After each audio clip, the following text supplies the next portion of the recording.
This is Democracy Now!, democracynow.org, The War and Peace Report. I'm Amy Goodman. Following the death of a young rape victim that galvanized tens of thousands of protesters in India, we turn now to a case of sexual violence here in the United States that has only recently generated national attention, though it happened months ago. That's the case of Steubenville, Ohio, where members of a high school football team allegedly raped an underage girl, possibly urinated on her unconscious body over the course of an evening of partying in late August.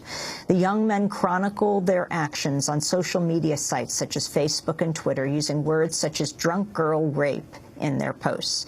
One former football player tweeted, quote, "Song of the night is definitely Rape Me by Nirvana," and, quote, "Some people deserve to be peed on." In one video, an 18-year-old laughs about how unconscious the alleged rape victim was during the incident and refers to her as, quote, "the dead girl." Is it really rape because you don't know if she wanted to or not? She might have wanted to. That might have been her final wish.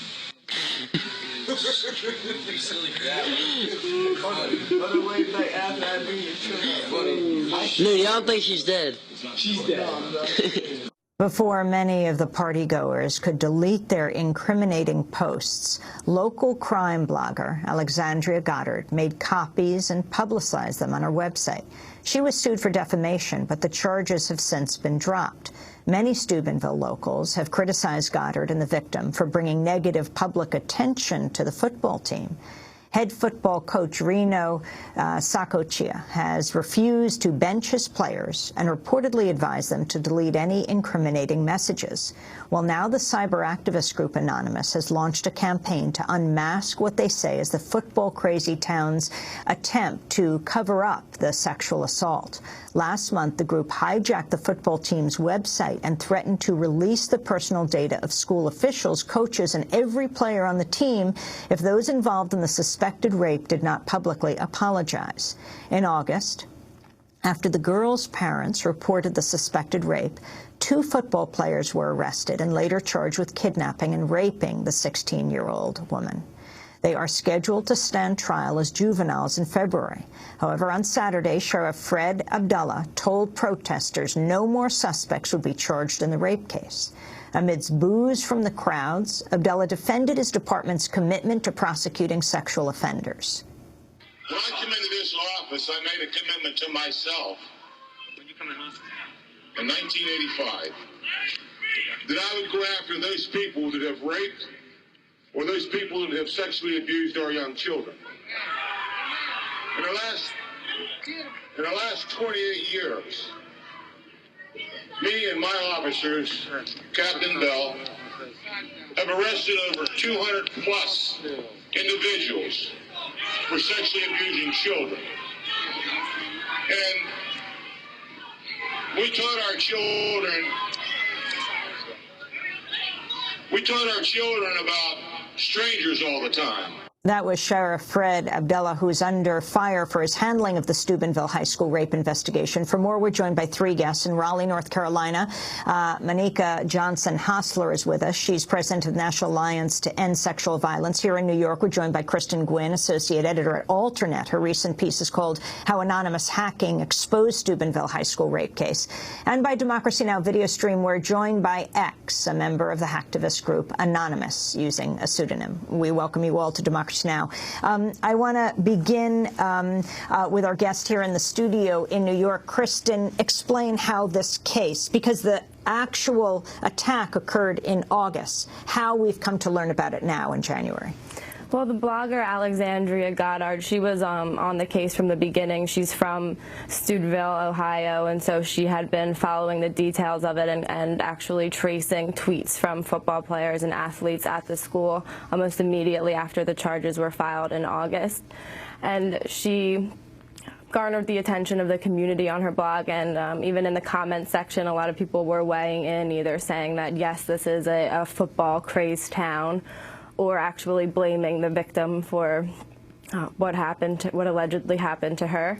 And after her blogging, the New York Times wrote an article about it just a month ago, chronicling again the events of the evening and the possibility that more people were involved. And what is believed that took place that night? Well, according to both the New York Times and Anonymous, what they're saying happened was that a 16-year-old girl who was from a neighboring town in West Virginia was taken to a series of parties celebrating the end of the summer and the beginning of the football season. She was intoxicated or possibly date raped and unconscious even at one point, being carried by football players from party to party and allegedly sexually assaulted and raped both at parties and in between. Anonymous is saying that the sexual assaults may even have happened at the homes of assistant coaches to the football team as well as the prosecutor. I mean, the picture that has come out of two men holding this girl, dragging her, to a man holding her arms and a man holding her legs. I wanted to bring into the conversation Monica Johnson-Hostler. If you can respond to what you have seen and heard described in this case, the fact that the police chief is saying there will be no more indictments. There have been 2 young men who've been charged, and they will be tried as juveniles in a few weeks. Yes, thank you for having me, Amy. I think my response is like most people's. It's a guttural response that this is a violent, heinous act right here in the United States, where it appears that for those of us who are not in Ohio, it's taken a little bit longer for us to get the details that Christy just described for us. And based on that description, I think most of us know if this was any other type of case where there were onlookers or other people, that we would be considering and holding those people who also witnessed and also were a part of engaging in sexually assaulting or dragging this young woman from party to party as aiding and abetting, or at least responsible in some capacity criminally as well. Isn't some of this alleged to have happened at the home of the Jefferson County prosecutor, Kristen? Yes, that's what Monica. That's what I understand, that it was held at the home of a prosecutor. And what I can say for the community in the state of Ohio is it seemed early on the police chief at the time, not the sheriff, but was readily open and willing for the attorney general to come in and take the case, which I think is more than appropriate, considering here in North Carolina, I'm from a small town where everyone does know everyone and football is paramount to the community, that it's extremely important that there be someone outside that community engaged in the criminal prosecution of this case. James Hamlin, who is the Jefferson County prosecutor, has recused herself from the case, presumably because of her son. Yes, and as has the local judge, who said that his granddaughter had been in a relationship with one of the accused. And what is the family of the victim saying? Did the young woman say she didn't even realize what had happened, that she had no memory of that night? She said she didn't remember anything pretty much after leaving her home, and that it wasn't until she heard from friends and saw the pictures herself that she understood, or began to understand, and I guess piece together what had happened to her that night. I want to turn to the activist from Anonymous, to X, a pseudonym for security reasons. Can you tell us what it is that you did, that your group did? Hi, Amy. Thanks for having me on today. I think to begin with, it's important to understand that this action involved 3 separate entities that are overlapping and coordinated but separate. The cyber action, which involved the hacking and the various other cyber aspects, were conducted by Anonymous in a very specific cell within Anonymous known as NightSec. And then the ground protests, which took place on 2 Saturdays in a row, this last Saturday and the one before, were handled by Occupy Steubenville. So that was their responsibility. And then the third sort of part of the puzzle was Local Leaks, which is the disclosure platform that we have, which released just a copious amount of information on this case. And so it's important to understand that those 3 elements were involved. I just want to say, especially for radio listeners who cannot see, that you're wearing a Guy Fawkes mask and your head is covered. Your voice is masked, as well as your name. Why are you doing this anonymously? For security purposes, actually, I've been on your show before. The last time I was on the air, I was still anonymous with a small a, and I was apprehended shortly after I appeared on your show last time by the FBI, and for a number of reasons, because I felt that the prosecution was political against myself, I chose to flee into exile, and I'm in Canada now. And so my name is actually known to most people. You could research me and easily find out who I am. My appearance is masked because I've altered my appearance since I've gone into exile, and I'm now a fugitive. So I've altered my appearance. But I keep the name X because, to be honest with you, I kind of like it. How did you get a hold? Explain the video that your group, that Anonymous, that you got a hold of, that you released, what this 12-minute video showed. Well, I think it's apparent to anybody who can stomach watching it for the entire 12 minutes. I myself here at our location, we've been working night and day on this operation, and I've watched it at least a dozen times, and it makes me sick each time you watch it. I think it speaks for itself. These young men were sitting around immediately after the crime took place. That's clear from what they say in the video. One person even gets up at one point and leaves in disgust and goes to check on the victim to see if the victim is okay. So the victim is still nearby, the crime is still in progress in essence when this video was shot. And a number of people are implicated in the video, including the subject of the video, Michael Nadianos, implicates himself in this crime. So I think the video speaks for itself, and I can't imagine how the police do not see this as further evidence and do not levy charges against the people in the video. What are you, Monica, calling for right now? Right now, 2 young people have been charged. There's a lot of community support for the football players. Wasn't there reference in the video to Duke and the lacrosse players? There was, and very much so, like X said, I had to actually watch the 12-minute video in increments because it was sickening to my stomach to hear men, especially of this age, talk about how dead she was. And one of them, I think, even alluded to, if this was your daughter or your wife in 10 years, you wouldn't be saying this. And he said, yes, I would.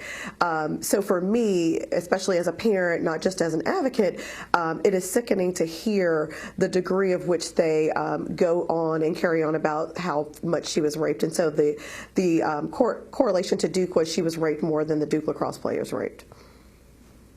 And so what we are calling for is not just how this is handled in Steubenville, Ohio, but really asking America to take a hard look at ourselves and how we are handled sexual violence and rape in our country. I think we've been able to point our fingers and turn our heads to rapes that have happened in other countries and not held ourselves accountable as Americans to say that we absolutely still have a culture of rape where women and girls are still degraded and dehumanized, and rape is in the fabric of this country. And unfortunately, I would think centuries later that we would be further along in terms of our response, but yet we still see Americans blaming victims. So in terms of our overall response, we're calling for America to take a hard look at itself and really think about the culture that we're raising our kids in and the things that we are allowing to happen by not acknowledging as a community, as a society, the importance of supporting the rape victim. And I do want to go back briefly to something you asked Christy earlier about the rape victim recalling her story or what happened. And what I'd like to point out to your listeners and viewers is oftentimes rape victims don't consider what happened to them rape. Just as Christy described, in this case, she was intoxicated, inebriated, that she wasn't able to actually recall what happened, which is often the case that we hear with drug facilitated or alcohol facilitated rapes. And so I think it's important for people to understand before we begin to blame the victim, when a victim recalls their story in pieces, it is often because of cases like this where it's difficult to recall the incidents that happen, especially when they're intoxicated or inebriated. Kristen, can you talk about the role of social media in exposing the story? First, Alexandria, the blogger, then Anonymous. Social media has played an interesting role in the story from the beginning because without it, just prosecuting the case at all would have been difficult because so much of the evidence was tweets and Facebook posts and videos that kids put up on YouTube. And what Alexandria Goddard did was take screenshots of everything before the kids were smart enough, I guess, to realize that they needed to delete them. So she was able to compile evidence that... And who is she? She was a blogger for the website printyfield.com, and she was also from the town. So she had, I guess, a personal interest in investigating further, because she said from the minute she heard about the case, she believed that the football players were being treated specially because the town has so much invested in the team. And then once Anonymous caught hold of it, they took it even further by exposing more tweets, and then of course the video, which was just a stunning, I guess, testament to the rape culture in America and in this town in particular. Finally, X, or Christopher Doyen, your name that's online. Can you talk about PedoChat and talk about, well, I'm looking at Wired magazine. It could indicate this is the project of one subsection of Anonymous, which would explain the slightly different tone to the information release. This isn't the first anti-pedophile project from the group either. And then it goes on to talk about the past ones. Sure, Amy, I'll be happy to, but I just want to point out one last thing on the Steubenville subject. There's more to this than just a rape that's being covered up because of football and because of legitimate revenue within that community. Anonymous has uncovered a gigantic gambling ring in Steubenville that is probably half of the revenue in that community is underground, and it involves gambling, involves drugs. So there's more to this than this. This story is about corruption.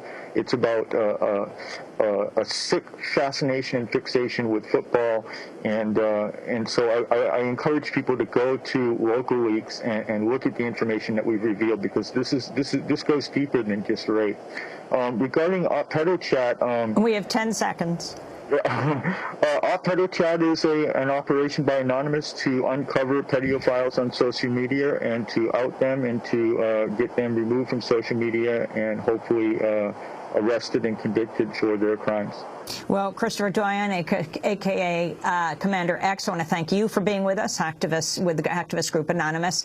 Thanks so much for watching this report from Democracy Now!, your daily independent global news hour. We don't accept advertising or corporate funding, but rather rely on donations from viewers like you. Please make your contribution by visiting democracynow.org. We need your support today to keep bringing you this hard-hitting, in-depth reporting.